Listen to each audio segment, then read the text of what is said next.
Hi, I'm Gabrielle Jackson. I'm the opinion editor at Guardian Australia, and welcome here today. And a special welcome to everyone joining us via satellite. This is being live streamed to a number of locations around Australia, so welcome. We encourage you all to tweet using the hashtag Antidote. I'd like to start by acknowledging the traditional custodians of the land on which we meet, the Gadigal people of the Eora Nation, and to pay my respects to elders past, present, and future. I'm so thrilled to be with you here today to hear what Tamika Mallory has to say. We're going to listen to her talk, and then I'll have a short conversation with her, and then we'll allow you guys to ask some questions. And when I say questions, please make it a question, not a statement. Because the woman we're here to hear is really quite extraordinary. Her introduction could be very simple. I could just say, this is the woman who helped organise the largest coordinated march in US history and one of the largest in world history.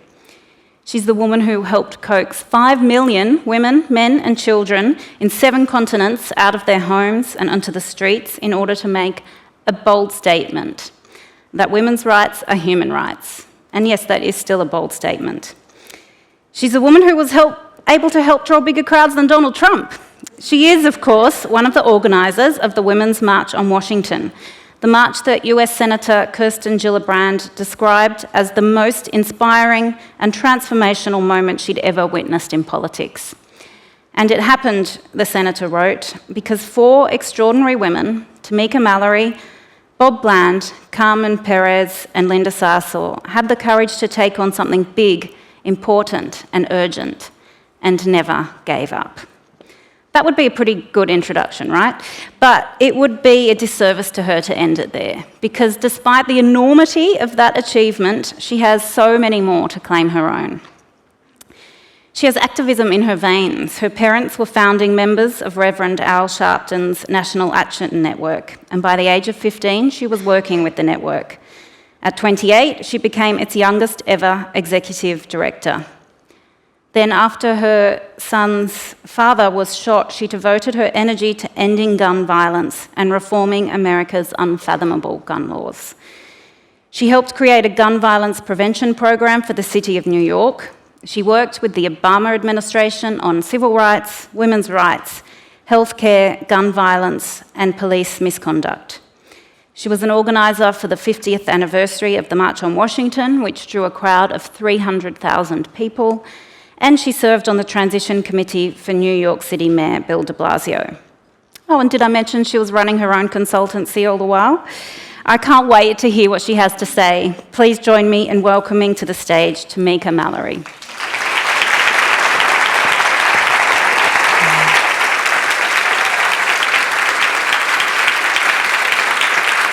Thank you. Hello, Sydney. Wow, this is such an incredible opportunity to be standing before all of you today. And thank you so much for that wonderful introduction. Often lately, as of late, when people introduce me, they do skip to the Women's March. And it is incredible to have someone to name the accomplishments that many of us have been fighting for. I don't claim any of that on my own. There's so many people who work with me, who work alongside me, and we claim those accomplishments together. And so I appreciate you for mentioning the work that was happening even prior to the Women's March. To all of those who have put together such an incredible occasion today, it is really, truly just an honor, a high honor for me to be invited to partake in this just amazing event, The Antidote. I know that there will be so many other incredible women speaking who have already been as a part of this conference and also coming up, and particularly my sister Janet Mock, who is going to be speaking later on today. I'm so excited to hear from her. I am also joined by one of my colleagues, and that is Ms. Breanne Butler, who is the global coordinator for Women's March. She is responsible for many of the countries that marched all over the world on January 21st. And so let's give Breanne a round of applause today for her work. So Breanne and I have been joking that we're actually in the future, because we're a day ahead of our friends and family at home. And so we have called back to tell everyone that the future is looking bright, that they can join us in this awesome place. And I know I'm in the right place because I found out when doing my research that Australia was the second country to grant women its right to vote. And I think that that is incredible. I know that I believe New Zealand was first. And so this is an incredible continent here where the women's right to vote was important. And I think that the purpose of this conference is to really empower women and women's voices and all those who join and are a part of even our gender nonconforming family. We often leave them out, but it is important to name them as well. And so I am, again, excited to be here because I know that this is a place that we can both learn from, and we will be able to learn some things that we probably should not do just by being in a space that has such rich history. And I come from a similar place. Coming from America, you know, that our country has had its ups, its downs, its ups, its downs again, and we constantly are on the merry-go-round. And that's not like anything different from many of our lives. We all are on a merry-go-round constantly. There have been some great lows in our country, and one of them we all know about, and that is waking up on November 9th and realizing that our country had, in fact, no matter what you believe, some people may be folks who support the current president that we have, but I think that what we see by those who are in the street, and also the fact that you invited me here today, I'm going to tell you the truth, and that is that we don't support homie, so... but you know, that's just me. It's my thing. But again, you invited me, so that's my truth. And so waking up on November 9th was really a hard pill to swallow.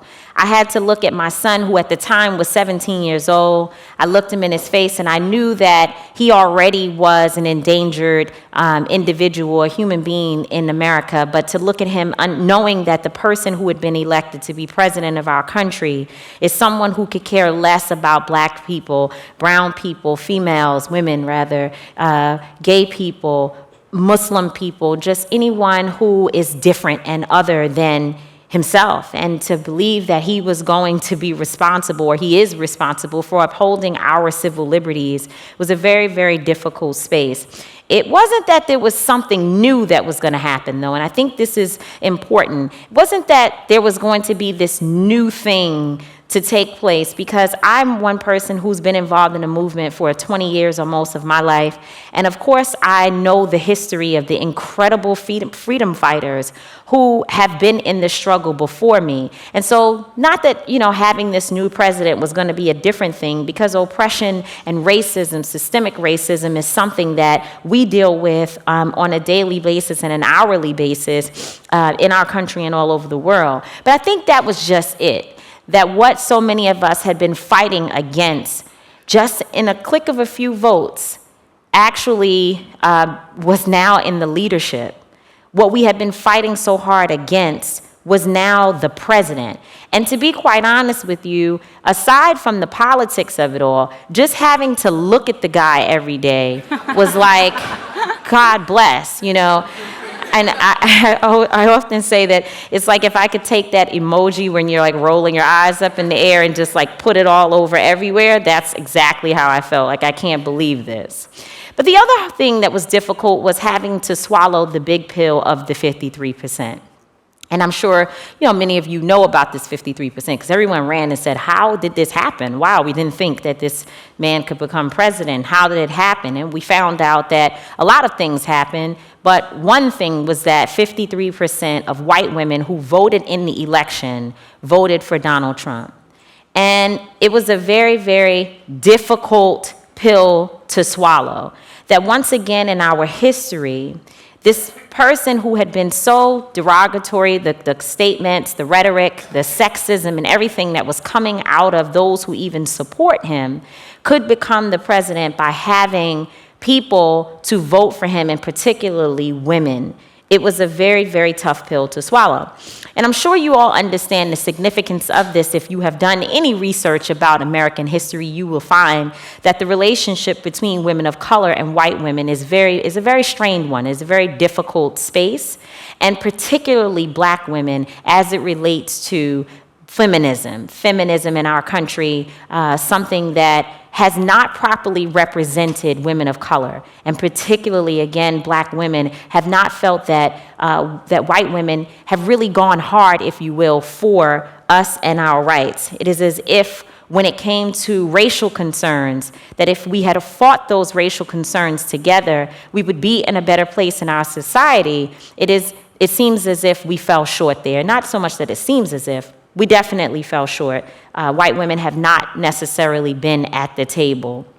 And so again, it was a very difficult pill to swallow. So then the next thing is that on November 9th, I'm sitting there and I'm thinking the whole world is coming to an end. And I get a call to be a part of the Women's March on Washington. And guess what? It was the baby of a white woman. So once again, the emojis going off in my head, rolling my eyes back saying, what in the world? How did we get in this space at this time? And I could have sat there and said, no, I won't be involved. Because, and many women of color did. Many women of color said, I will not support this march because a white woman called it, and there should have been a march in the white community before calling on us to join you after something so devastating has happened. The betrayal and the wounds are too deep, and we will not support you. We will not be a part of this march. And I could have taken that position, and in fact, there were people who said it, and I supported their opinion and their feeling and their desire to stay away from the march. However, I knew that I could sit on one side of history, or I could be on the right side of history, which was in a place where the 53% was important, but there were other numbers that were more important. Let me tell you about those numbers. 40% of people murdered by law enforcement are unarmed black men in our country. I had to be concerned about that number more.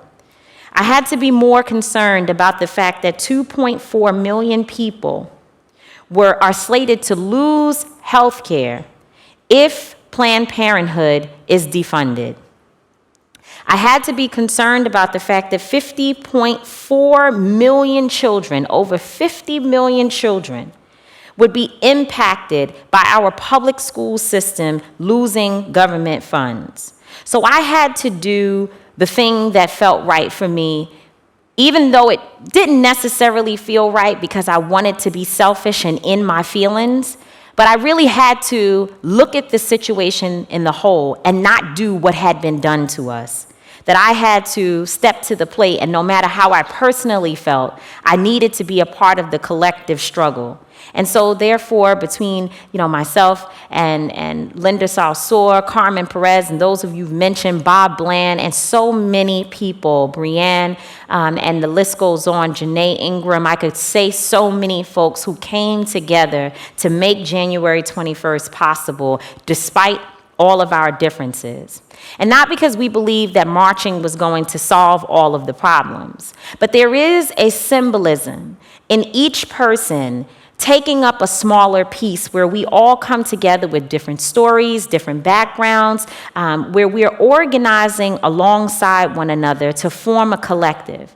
People moving in the same direction against the tides of oppression and really trying to create and challenge the system and create sustainable change.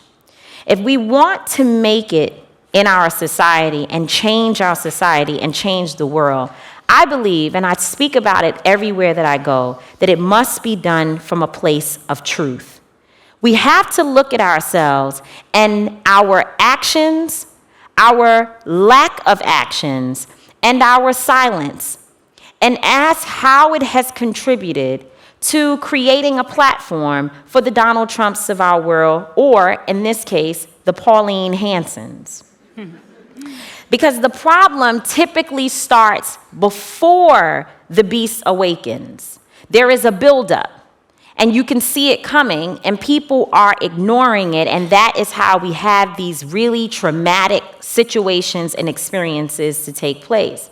Think about the times that you have personally turned the blind eye to things that matter to your neighbor. Things that didn't really matter to you because it wasn't your situation. People have almost always turned a blind eye to blatant injustice, the abuse of power and oppression, as long as it is not on our street corner, it's not in our homes, it's not our children, it's not our community, it's not us, so therefore we don't have to pay attention to this issue. And that makes me very angry sometimes. I have to be very honest with you. And when you're working with people of color and they seem to be angry, one of the things that really makes us the most upset is when people say, I didn't know that was happening. We always look around and say, where were you? Because this world is like, even though it's big, it's not that big. It's all in your community. On the street after yours, the same community, the street over from yours, there are probably people who are experiencing extreme poverty, experiencing police brutality, experiencing infant mortality, and other very, very serious issues. The fact that your eyes are closed, your blinders are on, you don't want to see it, is so unfair to all of us because we need one another in order to make our society more just. Now, right now, in this country, as we sit here today, like my own, like the US, it is rooted in diversity. And there is a war that is currently being waged against some of our brothers and sisters, and that is our Muslim brothers and sisters. I spoke about Pauline Hanson. And now I read on a website, I think it's called One Nation, where she made a statement that Muslims, or suggested something like Muslims, are just because you are a Muslim, it is the same as being a terrorist. That's a very dangerous statement. That being said, and knowing that that is the mindset of someone who wants to lead this country, it makes you ask the question, have I turned a blind eye? Because the beast is already awakened.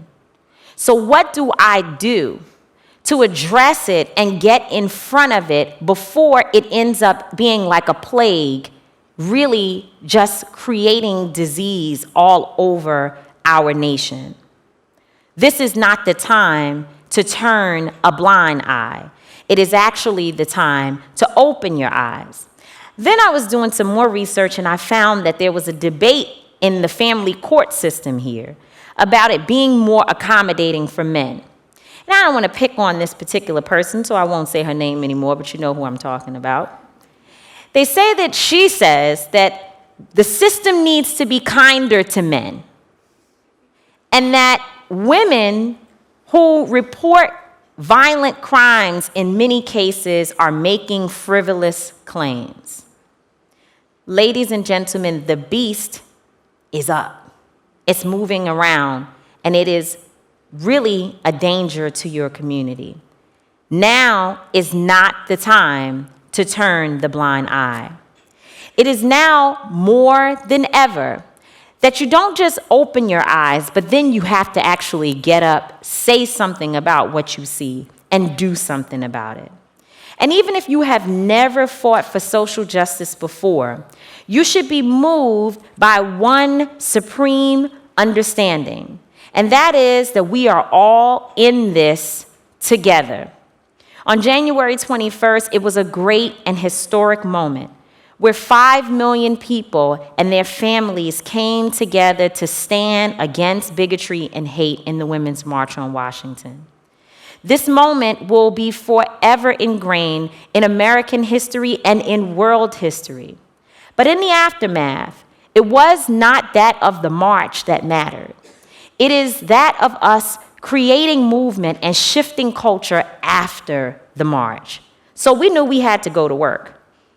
We created an organization called Women's March, and we have continued to work since then Even our global operation is working to organize and coordinate all over the world so that we do not lose the momentum that we found on January 21st.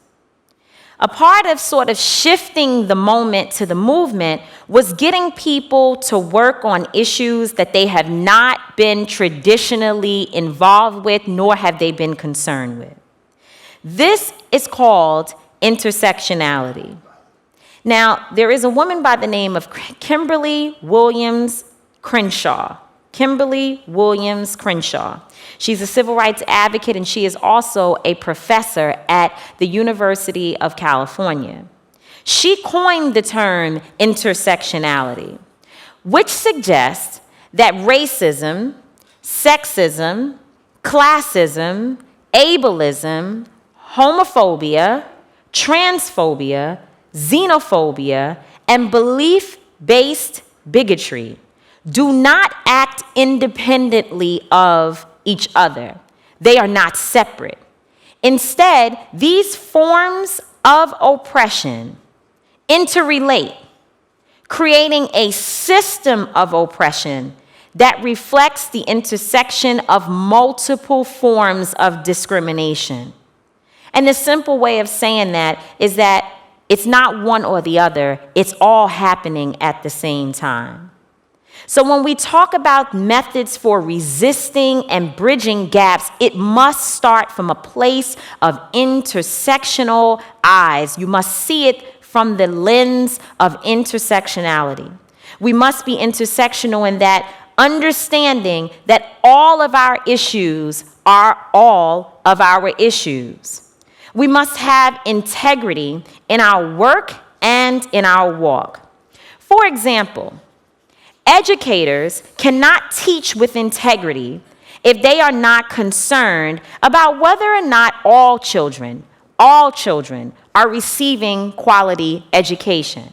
So if you are a teacher and you go to school every day and you do such an incredible job, but you are not concerned with the fact that maybe just a few miles away, there are students who do not have access to the same quality education as wherever you are teaching. If you are not engaged in that struggle and a part of that process to make sure that there is equality, then you are, in fact, a part of the problem. Lawyers cannot practice law with integrity if they ignore a criminal justice system that has recently convicted a woman for having an abortion. I read that happened here recently. And physicians cannot practice medicine with integrity if they pretend that certain people aren't ailing and dying more and more because they have no access to health care. And lastly, you cannot say that you are concerned with the ills of society and not concern yourself with the fight for the Aboriginals' rights. Just as the Native American population in the United States, the Aboriginal people of Australia have been stripped of their land and their liberties. They have been forced into a condition where their plates are empty. They are void of adequate health care, education, and equal wages. And even if our plates may be running full and overflowing, and we do care about some people, we still must be staunch advocates and fight on behalf of those who suffer at the hands of injustice. We have to care, ladies and gentlemen. We must be integrity-driven, and we must be intersectional in the way in which we approach personal, professional, and national politics. So the idea is that no one group can make it. No one group can change. No one group can rise higher than the other, that we are all in this together. One of the greatest things about the Women's March was the signs. One of the signs read, there was a black woman who had a sign up, and it says, "Hey, white women, don't forget, 53% of you voted for Donald Trump." She was holding her sign up while many of the white women who looked like the folks she was talking about were standing all around her. There was another woman who had a sign that says, "I've been here since the 60s and I can't believe I still have to fight for this shit."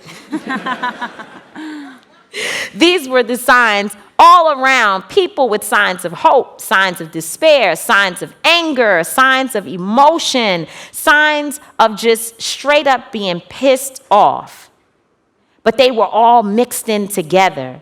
And they figured out a way to exist in the same space at the same time on that day without pushing one another out. They pulled one another in. We have to figure out how to tie all of these feelings together. How to be okay with existing in a space where feelings vary, and it is not okay for you to silence someone else's voice. Understanding that what we're up against, this system that seeks to oppress women, people of color, children, and those who believe in freedom, is a machine that seems all too powerful, all too big, all too smart, all too coordinated. But I do not believe that a system is more powerful than unified people. You know, when I woke up on the morning of the Women's March, I was filled with an incredible amount of determination. Brianne will tell you, we had been through hell. For 2 months and some change, we had been through so many sleepless nights, so many people telling us that we could not do it. People telling us that we would never be able to accomplish what we eventually accomplished.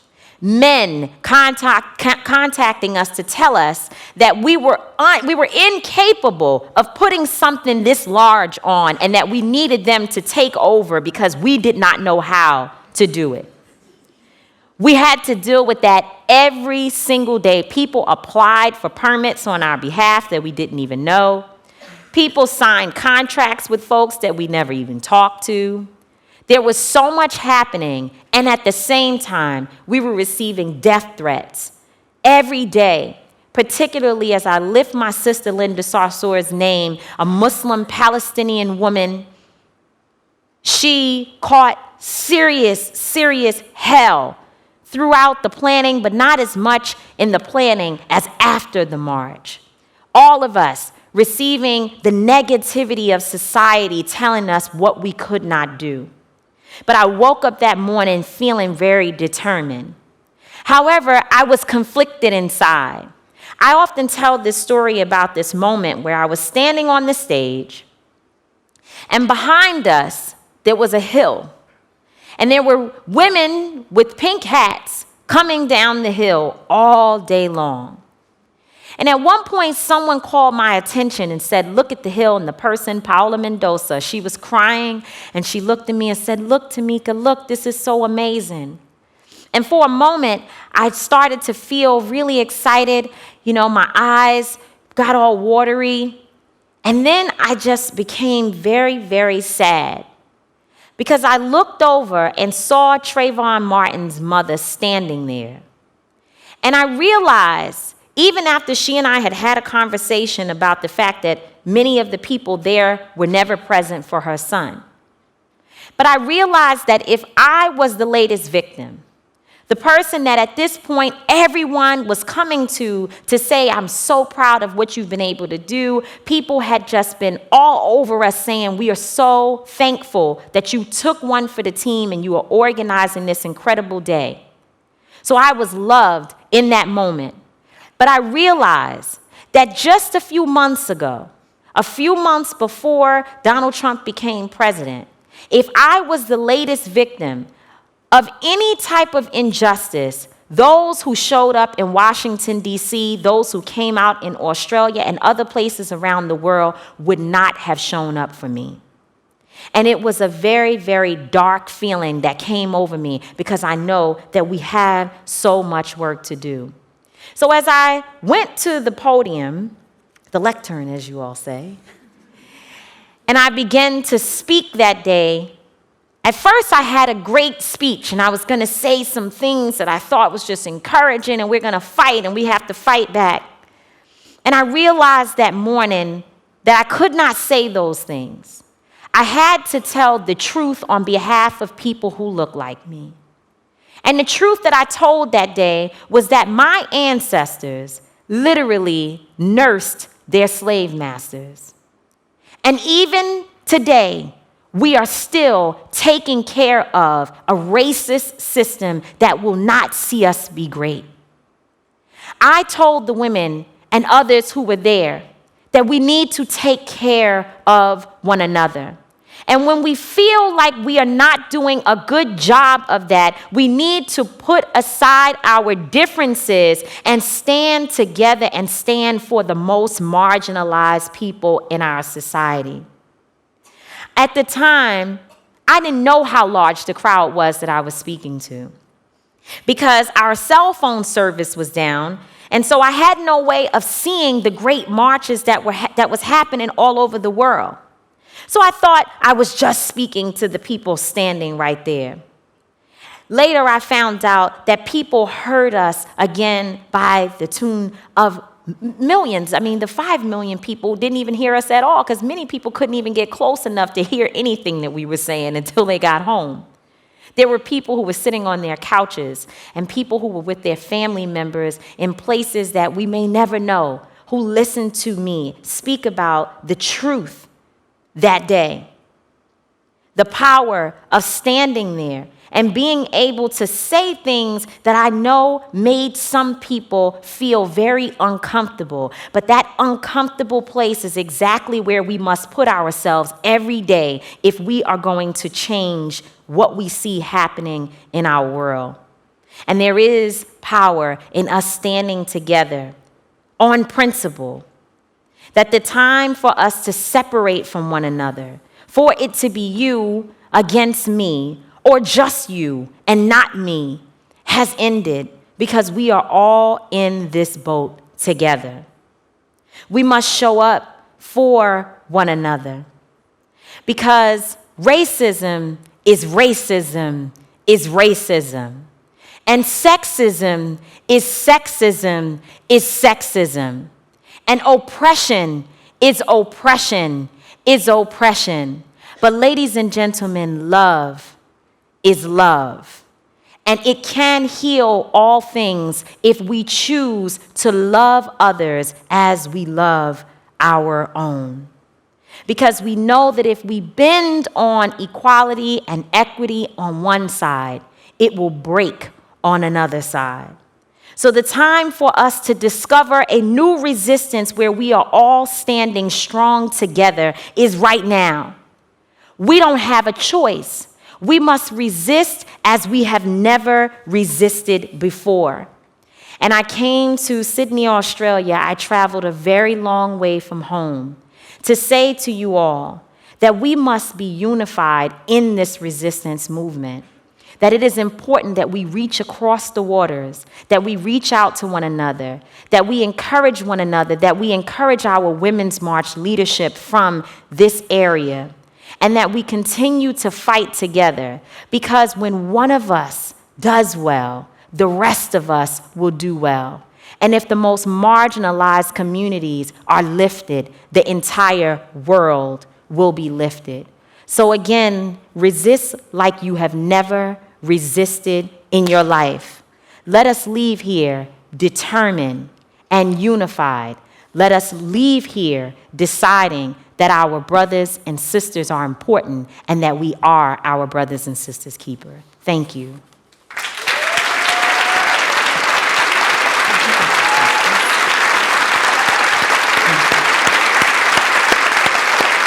Thank you so much. Thank you.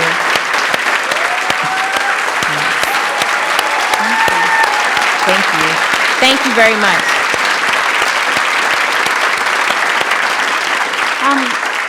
You might notice there's microphones on either side. If you can start queuing up, we'll take your questions in a few moments.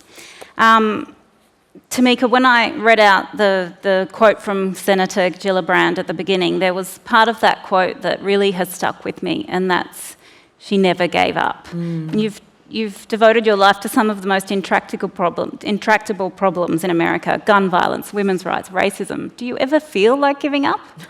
Well, I mean, I don't think I can. I don't really have that luxury. I have a son who is now 18 years old that I'm raising as a single mom, and the idea of giving up on him is impossible. I realize that all the issues that you named are things that directly impact his life. And so if I'm not just doing it for the world, I have to be doing it for my own child and for his children. And so giving up is not really an option. So you mentioned But that doesn't mean that it doesn't get hard as hell. Yeah.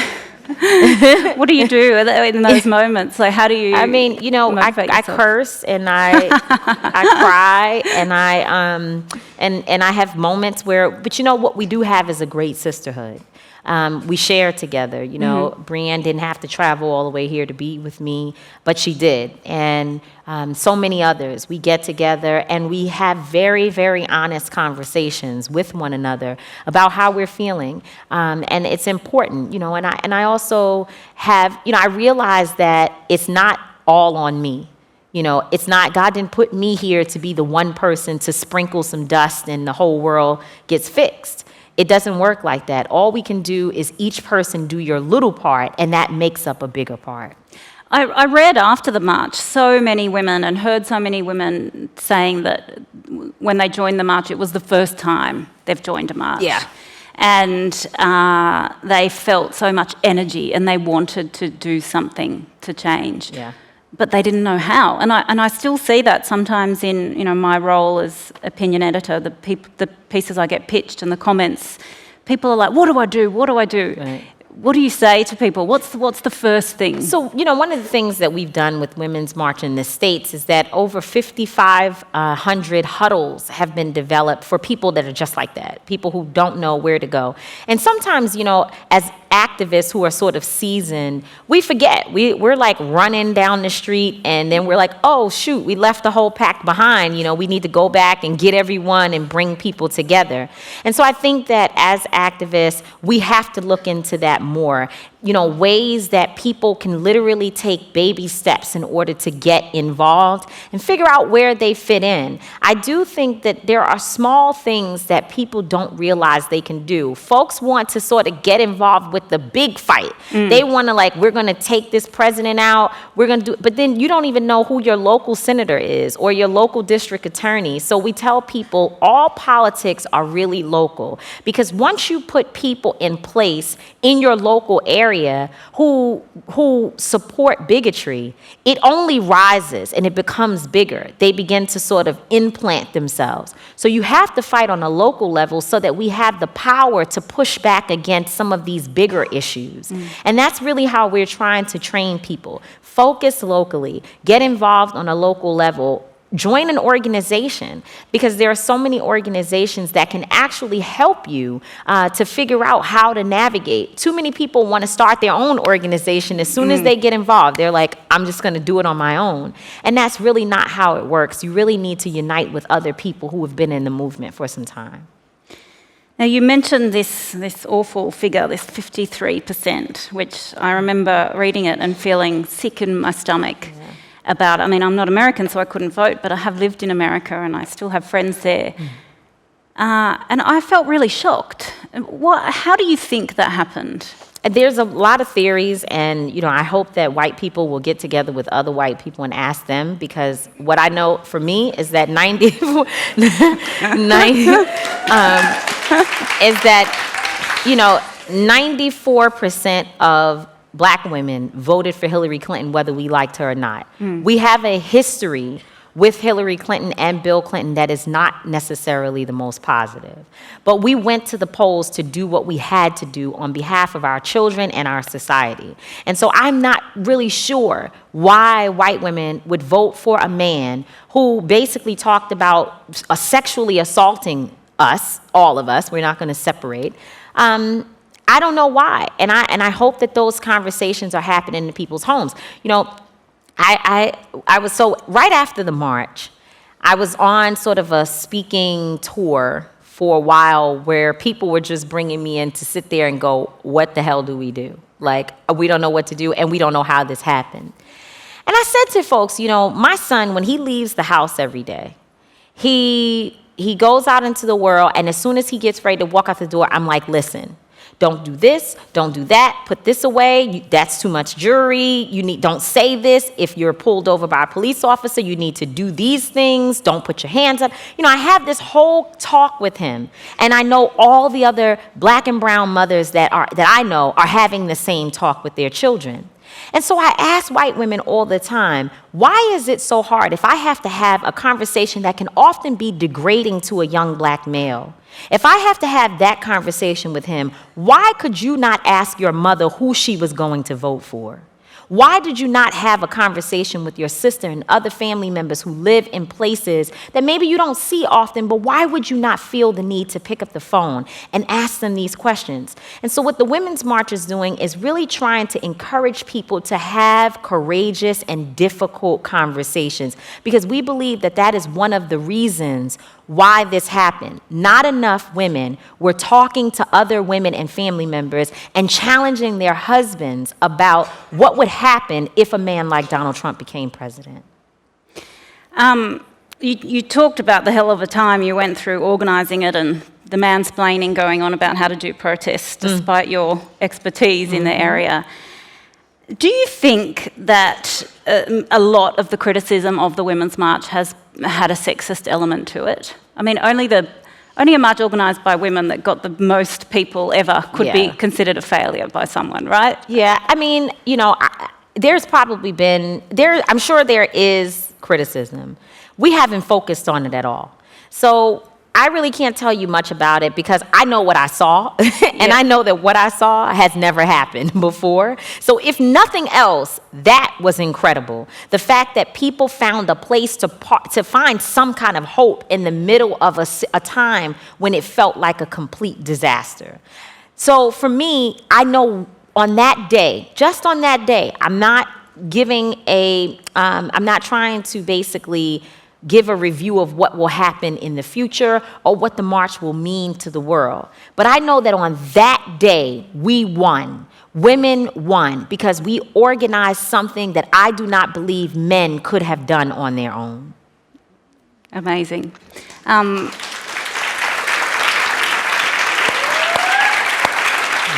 can see a few people queuing up, so we'll start with microphone 2. Thanks very much, Tamika. It's been a really excellent presentation. You spoke about some of the many similarities between Australia and the United States. And I'm asking myself, and I'm asking you, why I, as an Australian woman, 5 generations my family's been in this country, my grandfather's generation, all the men of his generation were feminists. It was the default position in our family. So what is it about American society that makes so many women there, it seems, either afraid to say they're feminists or they'll say, I'm a feminist, but? Yeah, I mean, I think that sexism is real in America and across the world.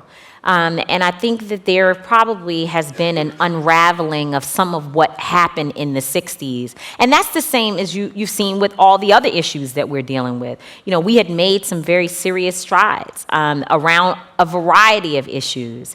And now what you see is that there's sort of an unveiling where all of these issues are beginning to come to the forefront. And there's no better way to describe that than to look at what happened in Charlottesville, Virginia, just a few weeks ago, where people actually, the KKK has risen again, at least they think so, but there were people who showed up the next day that were like, we're not having it, right? And so they weren't even able to complete their march the next day because people really did not allow it to go forth.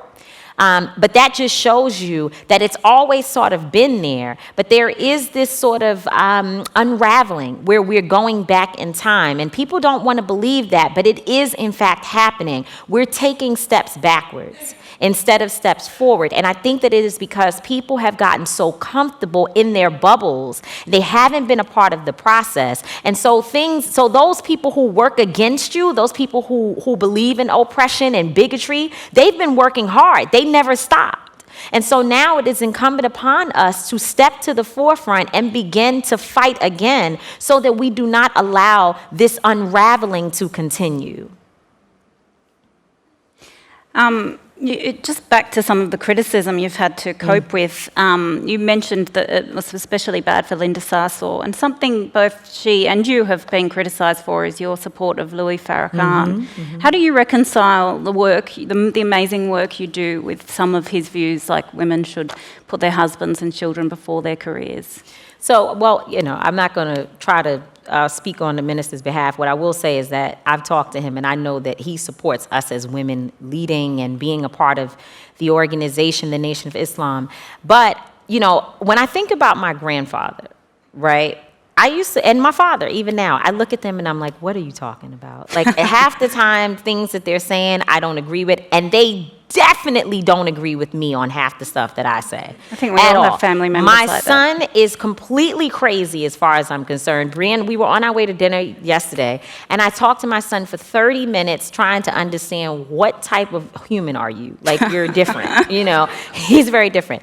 None of us are going to agree on every point. None of us. I think that what is important is that we have places where we can meet, that we're working on healing and working on trying to ensure that we come out in a better space than where we are today. And so the minister knows, we've had conversations where I've said, Brother Minister, I don't agree with that. And he has said the same to me. But there are some places that we do agree, and those are the areas that we work together. Do you think for people on the progressive side of politics, especially women and especially women of colour, are held to a higher level of scrutiny than men advocating for change? Absolutely, absolutely. I mean, and we definitely, there's a little story about the Women's March. I don't know how important it is to get a permit here in this country when it's time for you to have a march or something. But in the U.S., you need a permit depending on what hat I'm on. Because some days I wear my hat of, I don't give a hell, we're marching anyway, shut the system down, I'm not asking you for your permit. But when you have women and children and families coming to a place like Washington, D.C., it makes sense to get a permit to be able to have a march. I've worked for many men. I have worked for Reverend Al, as you said. I've worked for so many men, and I've done marches all my life. I know how to do a march in my sleep. I can plan a march. I have never, ever, ever been asked about a permit by a national newspaper every day. Once we received the permit, the Washington Post put a picture of the permit on the cover of its newspaper. All the other things happening in the world, the Women's March permit was the cover of the newspaper. That was because we were women. Unbelievable. And still organised the biggest march in US history. Yeah. And raised our children, and cooked our food, and did all the other things that we had to do at the same time. And there was no violence. And there was no violence. And the thing with that is, like, people are like, there was no violence. I've been marching for over 20 years. I've almost never been involved in a march where there was violence. I think I've heard you say this before. Almost this is never. Really interesting. I mean, and the reason why I say almost never is because, people are so savvy. They'll go and they'll, like, pull up the one time when there was, like, a man step on another person's foot or a woman, push someone by accident, and it's like, oh, there was violence. So I'm saying almost never. Yeah. But I'm pretty much don't remember ever being a part of a march where there was violence. And so this idea that somehow, again, that there was going to be violence, if we had been men, I do not believe that the same questions would have been asked of us. Well, that also is really interesting in terms of, Trump's equivalency between the white nationalists and the counter-protesters. Oh, my gosh. Because, I mean, the right wing would like us to believe that the left comes armed Exactly. and ready for violence. And as you say, it's just not a reality. It's not it's fake news. That's the one thing that I agree with Donald Trump about, fake news. He's the one spreading it, though. He spreads it, he does. He is fake news himself, but that's a whole different conversation. We'll have a question. Oh, there's quite a few people. I should stop asking my own questions, sorry.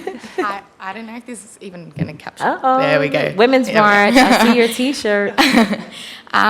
So thank you for your powerful speech. But So the title of your speech is, says Women's March, and then I looked around when I came in here, and it's mostly women in here. And I feel like this happens every time I go to an event or even an art show or something and it has some sort of women-specific focus, and then I look in the audience and it's all women. So I was wondering if you had anything constructive to say about mobilising people who benefit from the system and have been taught to be complicit in just kind of going about with, for example, white people and men. Yeah, right, and men, right? I think we ought to use these opportunities as moments to get organized, to get our thoughts together, and then we have to go to where the people are that we want to talk to. I tell people often that if you want to organize and try to support people of color, asking them to come downtown to some area that does not necessarily represent their interests is not going to work. You actually have to go to where they are. So if men are the group that you're trying to reach, you should go to where men hang out and talk to them. Maybe some pubs, maybe some sports arenas, maybe some of those places, literally, and go to them and try to do the work there. This work of social activism is hard work. It's just like if you're running for office, a campaign is hard work. It is hard work to organize people. You actually have to put your feet on the ground. One of the things about social media that is dangerous is that people seem to think that phone or the Twitter account or whatever is going to take the place of actually touching people hand to hand, one-on-one, and it does not. We still have to do that work. So I would suggest that if people are not in your area that you want to reach, you should go and find where they are and really take your message to them. And there's a number man two. back there that I think wants to ask. Oh, yeah, we'll welcome him. Are you the only man who came? The two men who came are up asking questions. I'm just wondering, it's like a pleasure to protest in Australia, but when you see things like Charlottesville where you see the alt-right and how they were so heavily armed, even though people didn't necessarily know about it at the time, I'm wondering what you think the future of America's gun laws is and whether there will be someone who will stand up in the political, field and say, enough is enough, instead of, we're not going to take your guns, that's not what we're about. And I'm wondering how you see that moving forward. So, I'm not going to lie. That's probably the thorn in my side every day. That's the hardest work that I do, is trying to stand up against this gun lobby and looking at the National Rifle Association. I don't know if you have not seen an ad that we've been posting on the Women's March page. You should go check it out, where Dana Lash, who is their spokesperson, does an ad that basically calls for people with guns to show up at protests to stand against those of us who are on the left, if you will. Again, claiming that the left is there for violence. Again, saying that we're violent, but this is a gun organization that's talking to its members that have guns, who many of them have not had the proper background checks. That's a whole different conversation. And tell people who may be mentally ill, who may have all types of challenges, and I'll take that back, because just because you have a mental challenge does not mean that you are not capable of operating a weapon. But you understand what I mean. People who may not be stable, telling them that they should show up at protests with guns. When we, from Women's March, sent a letter to them saying that your language is very dangerous and you need to take this ad down, instead of them taking the ad down, they created a second ad and they put my face in it. And then when they finished with me, they went on to begin to target all of the other women, all of the women of color in the Women's March. Bob Bland, as a white woman in the Women's March, who was also a leader, they never put her in one advertisement, one ad at all. It was only the women of color that they talked about us. They said we were dangerous. They put our faces, our names, and then soon after, our home addresses ended up on the internet. All types of crazy things happen.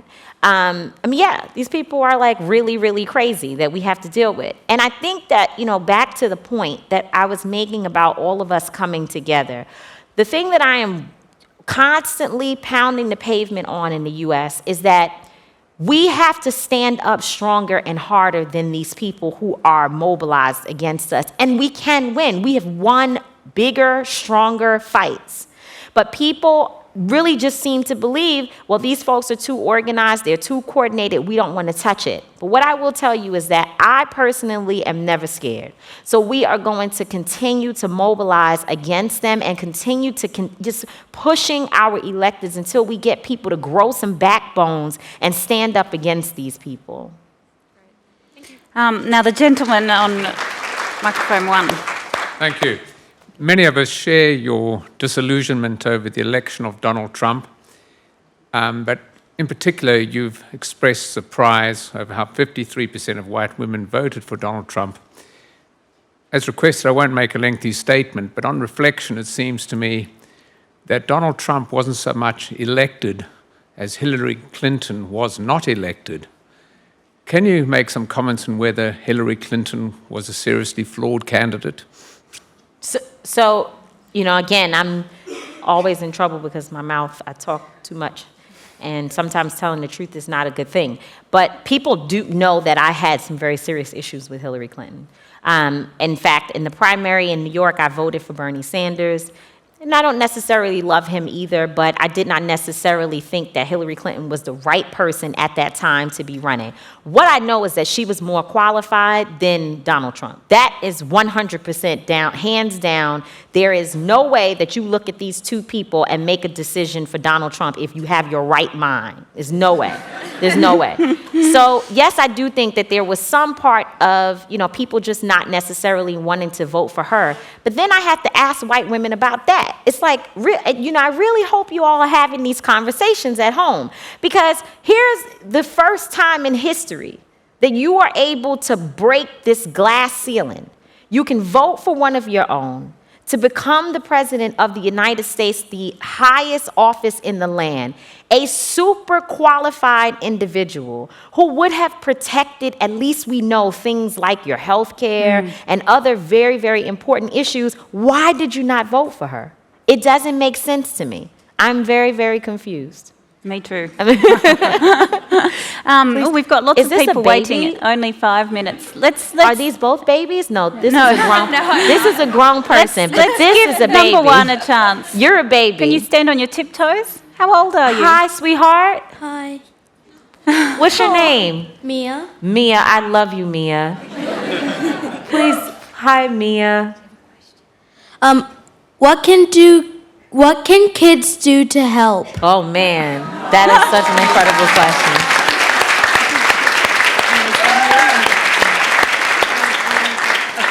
The first thing you can do is come and meet with my son and tell him that he needs to be better towards his mommy. Can you do that for me? But there are so many things. One of the things that I thought, again, we talked about the signs at the marches. There were signs with glitter and all types of things. You could tell that young people had been up with their parents helping them put these signs together. That was such a big part. There are now different exhibits in museums with these signs. Young people bringing hope and light to the march. And I think that it's also young people. People think young people don't know what's going on. They know a lot of things that's going on. When I was young, I used to go to my parents and say, listen, there's a problem with the school lunch program. I heard about it. I don't know much, but I know that they were in there talking about something related to not having money for school lunch, and you should probably go down there and find out what's going on. So I would say to you, Mia, pay attention. Read everything that you can get your hands on, and don't feel like you don't have a voice. And our parents have to empower you to be able to come and give the information. You bring to the table whatever you think you have. If you know that there's a bus ride for a march happening, and you can make lemonade so that you can raise some money to pay for some of the needs of the bus and the organizing, that makes you a valuable and critical component of the organizing. So you are valuable, and you should know that. We've only got a couple of minutes left, but a few people. So we'll take these 2 questions from microphone 2, and then we'll have to. We'll try to women's get march. 3 in. So you're the 3 last. Okay, let's go. I'll be quick. Thank you again for your really powerful speech. One thing that I still find quite shocking post the election of Trump is still how divided the left is. And I feel like the biggest critics of the left actually come from within. Just like you mentioned, like, oh, certain people didn't want to, like, certain women of color felt abandoned by white women, which is why they didn't want to join the Women's March, etc., etc. I feel like there's a huge litany of criticisms against the left, which does not allow it to come out in the same sort of unified force.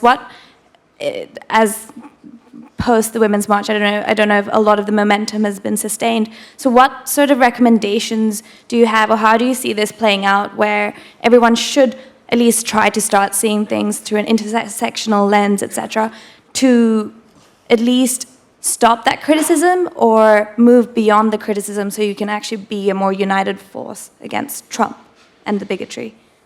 If I had the answer to that, I would get a Nobel Peace Prize. And I'm searching all over, high and low, for the answer to that, because we tear ourselves up within, from within. And it's like a cancer. It's like people have gotten so comfortable with fighting one another that they can't even see the path towards standing together. But hey, I'm a realist. You know, my mother is a realist, and I am a realist.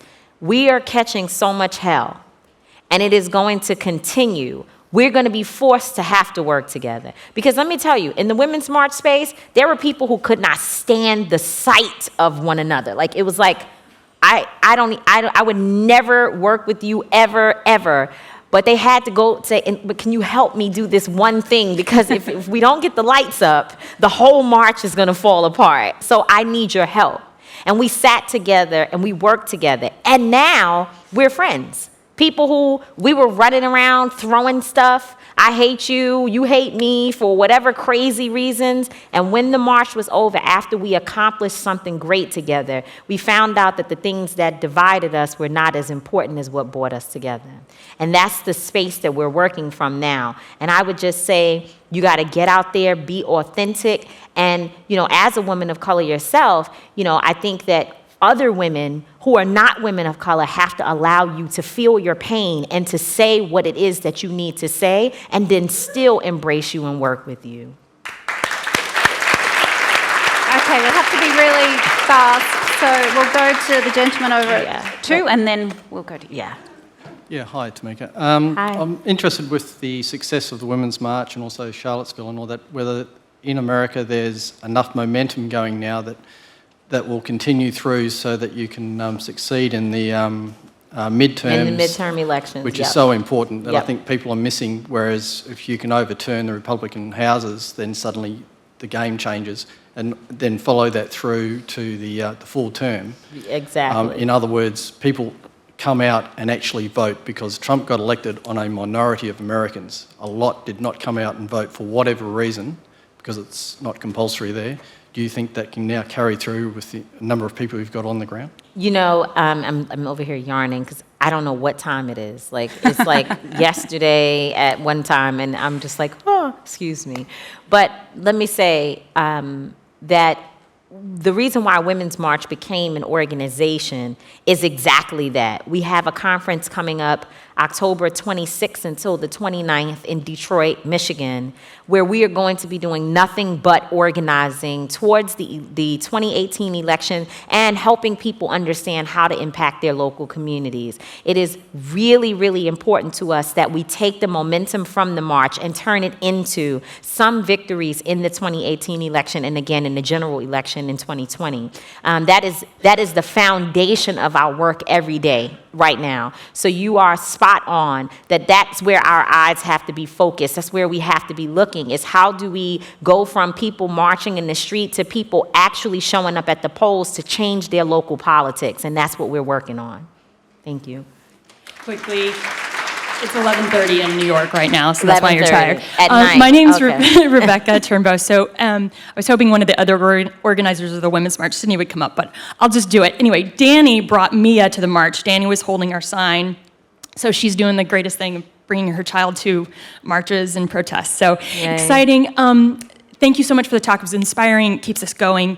It is a long, hard slog, and we're excited to have you here. Thank you. 2 questions that we came up as a group in our Monday night meetings is what do you think how do you think the global impact can help push this along? We work with London, Geneva, folks all over. We're trying to get India in. We're trying to get Thailand folks. So how do you think the global movement can help push this along?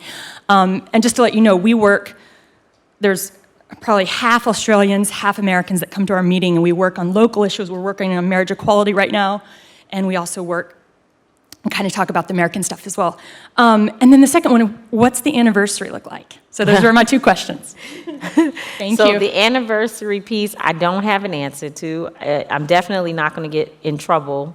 I may be on vacation somewhere on the anniversary. I'm like, the thought of planning another march is like, oh my God. It's like, I don't know, it's like post-traumatic, what do you call it, stress disorder. Just thinking about it from the stress that we went through, but it may be necessary. And we may not make it to the march, to an anniversary before we have to mobilize in that way again. So I don't know. But we're looking forward to the fact that you will definitely be organizing here. So we're straight. We've got 1 country on board already. Great, great.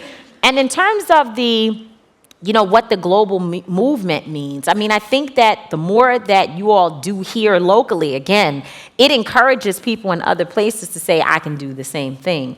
People need to see women leadership winning.